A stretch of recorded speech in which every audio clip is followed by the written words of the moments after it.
I know a lot of you guys don't think this is a good idea, but we have to go back to Mexico. We do. We gotta try to get our van back. So the lawyer called us and told us that we need to come back to Mexico. It's either that or lose the van to auctioning. So recap, our van was taken and we were stopped at the customs area and we didn't have our tip card. So normally they turn people around and tell them to go get one. Instead, they decided to confiscate the van and left us on the side of the road, basically stranded. And it took us about 2 to 3 days to scramble around Mexico trying to get either our van back or a safety flight back home. So here we are. It's been about, I think, 2 weeks later? It's been a week. It's been a week. We have an update for you. Okay, so like Faustino said, we wanted to give you guys a quick update. We finally got a chance to speak with someone in Mexico, and we spoke to our attorney, and he advises us to return to Mexico in order to then start the process on getting the van back. And I don't know, it's a lot regarding the process because we have to send in our information that we've already sent in. We basically got to show them that the van is ours, and we have to prove all this before April 31st, or we basically forfeit the van to be auctioned. But if we're able to turn in these documents, which we will, it takes about a 4-month process for them to verify if we're able to get our van back.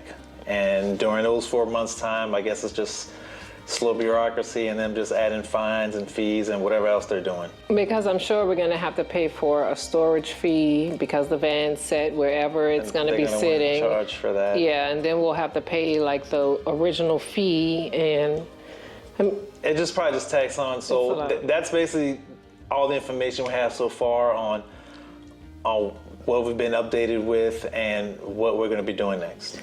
Okay, so here's the part that I'm not completely comfortable with. I know my mom is not comfortable with, and a lot of you are not comfortable with, but we have to go back to Mexico.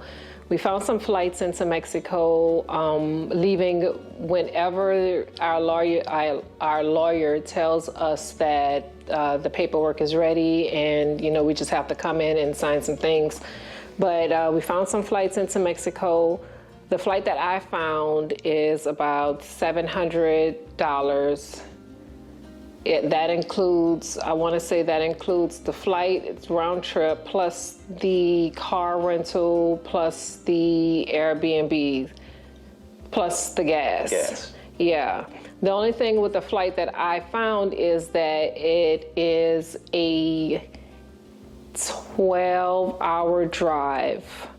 And given we've already had such bad luck in Mexico, I'm not sure if saving will actually make a whole lot of sense because we'll still have to drive through Mexico. So that's one thing that we have to deal with. It's like, I don't know, it's kind of up in the air, and my mind and everything is just all over the place right now. I do feel safe about driving on the road. What I don't feel safe is the time driving, because it involves us having to clearly stop somewhere.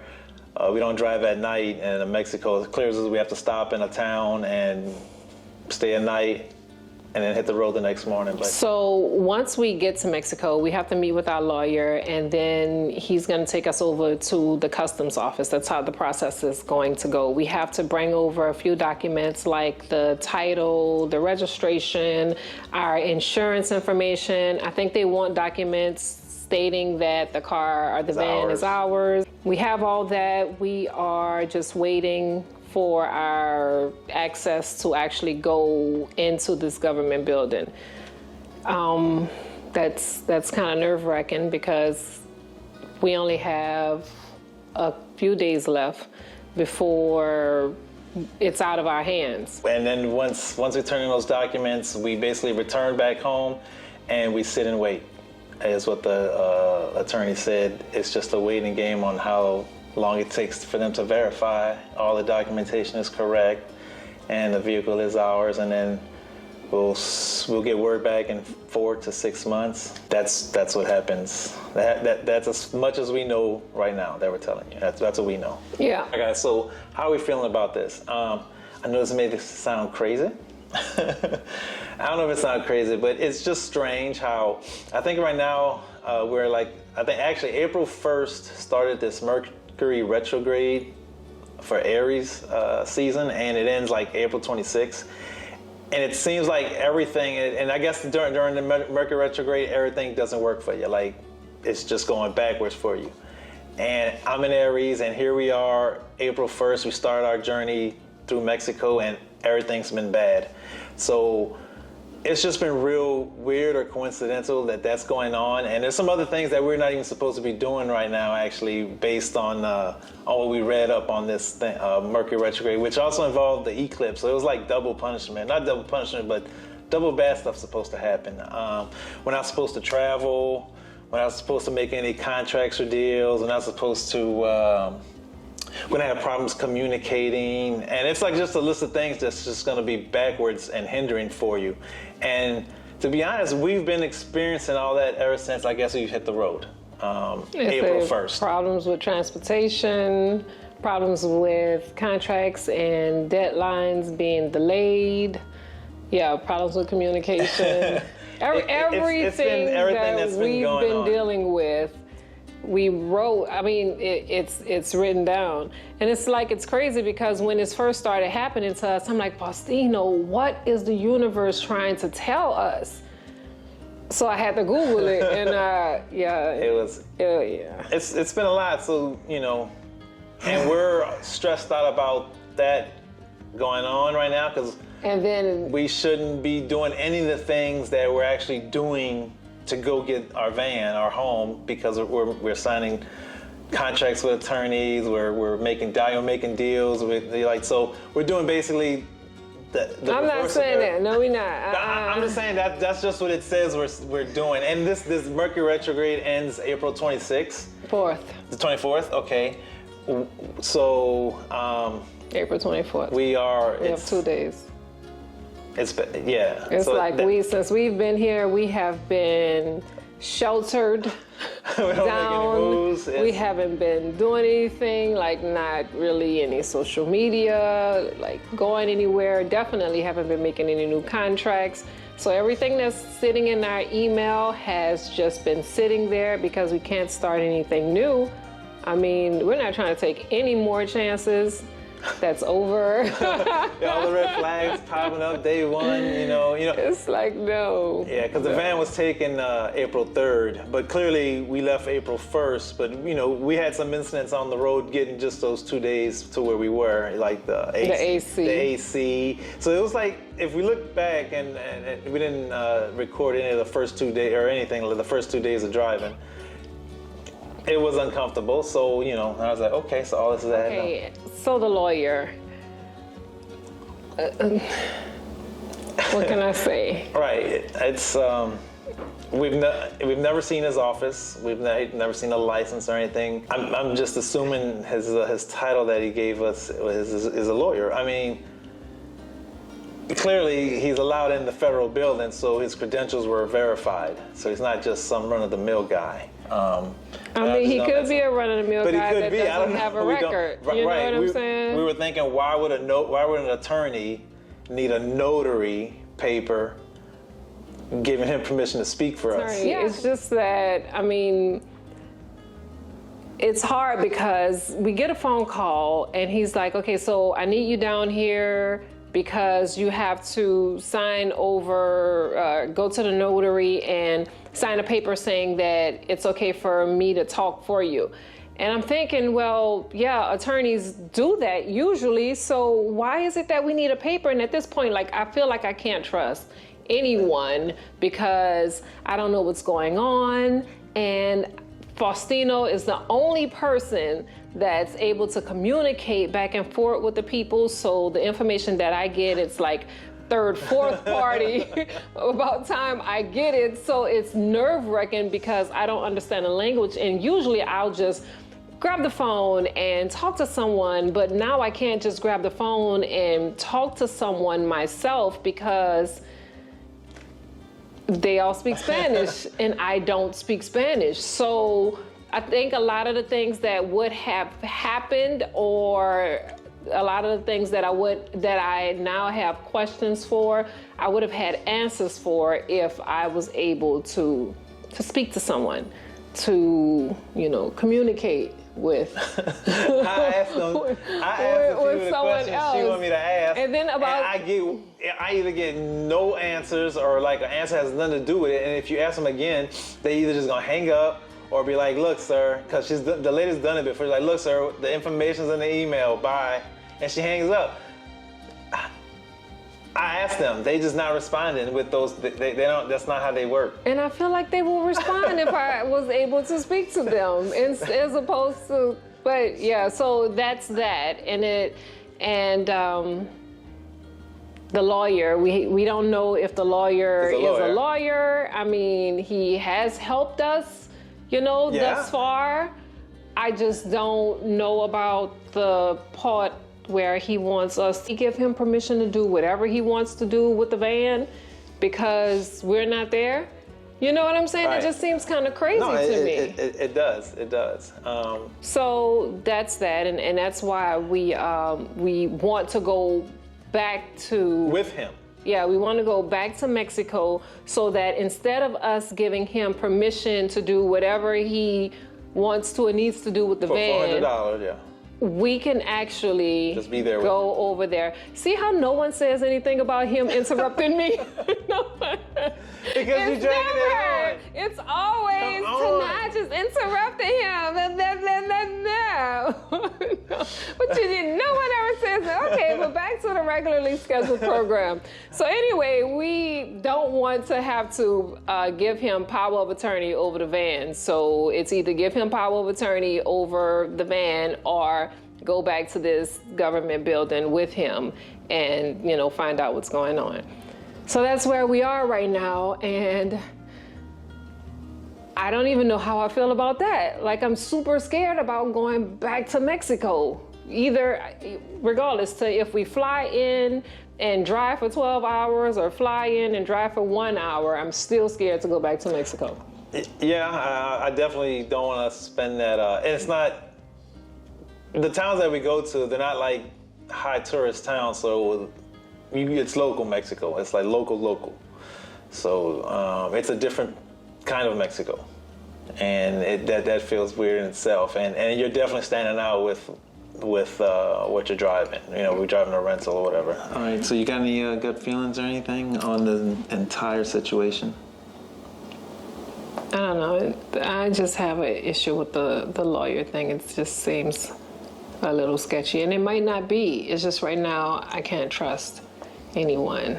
And I do feel apprehensive. Like I don't feel completely comfortable going back to Mexico just because of all the things that, has already happened. And then the videos that we've already put out. Yeah, I understand. My gut feeling is I'm like a 50-50 right now, and I guess it's based on some of the comments, and also just they're slow, and it's just 50-50. I really have a 50-50 on everything because I don't know what to do or which way this is gonna go, and it's like, matter of fact, this is what Tenaj told me earlier. She's like, and I feel the same way. As a 50-50. It's almost like we're stuck in, what's that place, Purgatory? Where we want to move on with life instead of having this hold us down, but we feel that if we move on to just do small little significant things that we're moving forward and forgetting that we have a dilemma. And it's kind of hard to try to move forward when this is still pulling you, this is still holding on to us because we have to get something resolved before here we go living somewhere else and enjoying something else. We're like we're in purgatory right now, and I can understand. I guess that's how I feel, that 50-50 where I'm split. Like I don't even know what to do right now. Should we move forward or still have hope with this, or is you just stuck right down the middle, like you're getting ripped apart? Yeah, that's the gut feeling. I don't know what's going on with this whole thing. Hey, so we're gonna wrap it up. This has been a very crazy, to say the least, experience, and we are super grateful that we made it home. We are grateful that we have a community like you. We're grateful for the support, for sure. And yeah, we just ask that you continue that support, because it definitely helps us, whether it's the GoFundMe or it's the prayers or, you know, the calls or the DMs. We look at that and we are able to appreciate our community even more. So thank you for that. Yes, and not so much for the negative comments though, because now look, we know the negative comments are there, and we knew they would come. I knew they would come because, you know, we never said that this was not our fault. You know, never said it was that. our fault, but we just feel the punishment exceeds the crime, but whatever, it's not our country, it's not, but just the whole entire process of what occurred should probably, even I wouldn't want to see that for even a Mexican citizen when their vehicles get taken like that, because that was pretty just stranding out there for anybody, you know. And as far as negative comments, Tenaj doesn't thrive off of negative comments, but we will definitely come back. I'm not gonna say I love negative comments, but when I get told negative comments and I disapprove and I and I show you otherwise and prove you wrong, that's the drive that gets me. You know, I love that. I love that drive too. I love both drives, but when you come with the negative and then we win, that's better. So keep those up, because I can reply all day.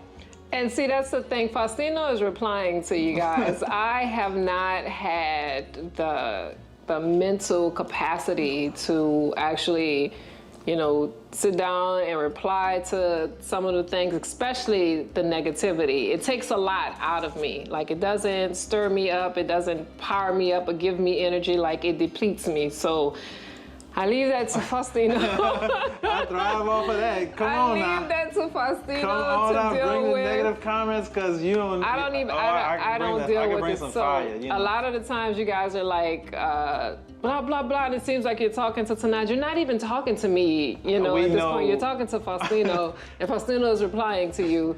So my view on the negative comments is that they're not helping. Like, they're not helping the situation. They're not helping you. Okay, well, if you feel like it's our fault and, you know, we deserve, well, great, right. We never said that it wasn't. You know, if you're going to help, you know, financially, then do that. If you're not, you know, then don't do anything, because, you know, it doesn't make a difference. Like, it's not really helping the situation. Yeah, so. I agree with that. But if you do leave them, I'm coming back. We're going to go at it toe to toe if you want all day. Inshallah, look, I ain't got time. I'm trying to get my van back. I'm trying to do that too.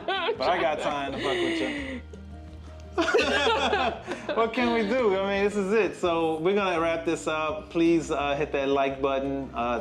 Subscribe. Thank you, new subscribers. Thank you, everyone, again. Thank you to our old subscribers. Thank you to our new subscribers. We are happy to have you here, even if it's under these crazy circumstances. We know that this is not the way you want to show your first way in. Huh? Like, what is that? Your first impression. So we know that it's usually not the way that we want to meet people, but, you know, you're here. And we are happy to have you here, and hopefully you'll see us in the van and having more crazy, but not this crazy, not this kind of crazy, but, you know, fun, crazy adventures. So, because we're not gonna stop traveling. We are not gonna stop traveling. I hate to say it, that even if we don't get the van back, it's not the end of our travels. We're still gonna go somewhere else, because I did see a lot of comments like, that's why I stay where I am. And I get that because of the comfort, but anything can happen anywhere. And unfortunately, it happened to us. Unfortunately, it happened to us in Mexico. It's an unfortunate situation all around, but hopefully we can deal with it. you know, and come out on the winning side. So. All right then. All right, y'all, that's our update, and we'll see you around. Deuces.